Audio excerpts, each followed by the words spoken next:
corner towards these issues. Thank you. Kavitha garu, నేను Vijay from Big TV. So మొదట మీకు కేంద్ర ఎన్నికల సంఘం మీ పార్టీకి సంబంధించి టీఆర్ఎస్ మీకు తెలంగాణ రక్షణ సేన కేటాయించిన తర్వాత 30 రోజుల్లో అభ్యంతరాలు ఏమైనా ఉంటే తెలపండి అని చెప్పేసి ఒక నోటిఫికేషన్ ఇచ్చింది. ఈ నోటిఫికేషన్కు సంబంధించి అంటే అభ్యంతరాలకు సంబంధించి ఎవరైనా అభ్యంతరాలు తెలిపితే పరిస్థితి ఏంటి? అండ్ రెండవది, ఇటీవల కేటీఆర్ ప్రెస్ మీట్లో మాట్లాడుతూ తెలంగాణలో ఎన్నో పార్టీలు పుట్టాయి పోయాయి, అలాంటి వాటిని పట్టించుకోవాల్సినటువంటి అవసరం లేదు, తెలంగాణలో ఉన్నటువంటి మేజర్గా గతంలో టీడీపీ కావచ్చు, ఇప్పుడున్నటువంటి బీఆర్ఎస్ మాత్రమే ప్రజల గుండెల్లో ఉంది అని చెప్పేసి కూడా కేటీఆర్ మాట్లాడారు. అంటే కావాలని మీకు ఇక్కడ ప్రాధాన్యత తగ్గిస్తున్నారు అనుకోవచ్చా? అంటే ఒక్కటి బ్రదర్, మీరు అన్నట్టు ఎన్నికల కమిషను దానికి సంబంధించినటువంటి సాంకేతికపరమైన అంశాల్లో దైవ నిర్ణయం వల్ల, దేవుడి కృప వల్ల మంచిగా జరుగుతుంది, ఎటువంటి అభ్యంతరాలు ఉండవని నేను బలంగా విశ్వసిస్తూ ఉన్నాను. ఆ కాన్ఫిడెన్స్ వచ్చిన తర్వాతనే నేను కండువా వేసుకొని మరి మీ ముందుకు రావడం జరిగింది. అయితే విరాట్ అన్న ఫస్ట్ కండువా వేసుకొని మీ దగ్గరికే వచ్చిన, కాబట్టి మీరు లక్కీ వేదిక. మీరు అన్నట్టు ఇదివరకు ఇదే వేదిక నుండి అనేక కార్యక్రమాలు లాంచ్ చేసినాం, ఇది కూడా ఫస్ట్ అవుతుంది. సెకండ్ థింగ్, కేటీఆర్ గారు ఒక 15 రోజుల క్రితం మేమే టీఆర్ఎస్గా మారుతామన్నారు.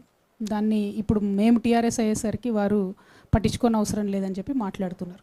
బట్ నేను ఒక్క రిక్వెస్ట్, అంటే కేటీఆర్ గారే కాదు, రాజగోపాల్ రెడ్డి గారు, ఇంకా అనేక మంది కొత్త పార్టీ వస్తేంది పోతేందని మాట్లాడుతున్నారు. మీరు మాట్లాడుతున్న మాటలు ప్రజలు గమనిస్తారన్న విషయం ఈ రాజకీయ నాయకులు గమనించుకోవాలి. ఎందుకంటే పార్టీ చిన్నదా పెద్దదా ఉండదు. ఇవాళ చిన్నగున్న పార్టీ వితిన్ సెకండ్స్ వటవృక్షమై ఎదిగినటువంటి చరిత్ర ఈ తెలుగు నేల మీద ఉన్నది. అది ఎన్టీఆర్ గారు పెట్టినప్పుడు కావచ్చు, కేసీఆర్ గారు పెట్టినప్పుడు కావచ్చు, రేపు మా పార్టీ కూడా ప్రజలు తీస్తే పెద్దగా ఎదుగుతుంది. సో ఇవాళ మొదటి అడుగులనే పుట్టంగానే ఏదో మహావృక్షంలాగా ఎవరు ఉండరు. పుట్టినప్పుడు టీఆర్ఎస్ కూడా చాలా చోట్ల ఎవరు జెండా పట్టేటోళ్ళు కూడా లేకుండే. టీఆర్ఎస్కి కూడా అనేక కష్టాలు, ఫస్ట్ బస్సు గుర్తు, తర్వాత రైతు నగలు గుర్తు, తర్వాత కారు గుర్తు. ఆ ఎలక్షన్ ప్రాసెస్లో వేలాది పార్టీలకు వందలాది ఇష్యూస్ వస్తుంటాయి రోజు. అది పెద్ద పట్టించుకునే ఇష్యూ కాదు. ఇక్కడ మా కమిట్మెంట్ ఏంది, తెలంగాణ ప్రజల కోసం మేము ఏం చేయాలనుకుంటున్నాం అన్నదే అత్యంత ప్రాధాన్యత కలిగిన అంశం.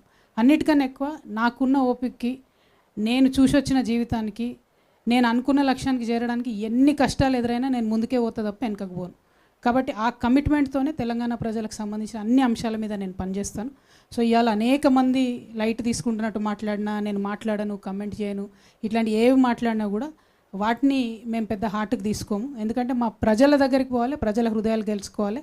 అదే మా తెలంగాణ రక్షణ సేన యొక్క కమిట్మెంట్. మేము ఏదైతే సర్వోదయ తెలంగాణ కోసం ప్రయత్నం చేస్తున్నామో, దానికి పాంచజన్యం అనే టూల్ ఏదైతే ఎన్నుకున్నామో వాటిని ముందుకు తీసుకొని వెళ్తాం.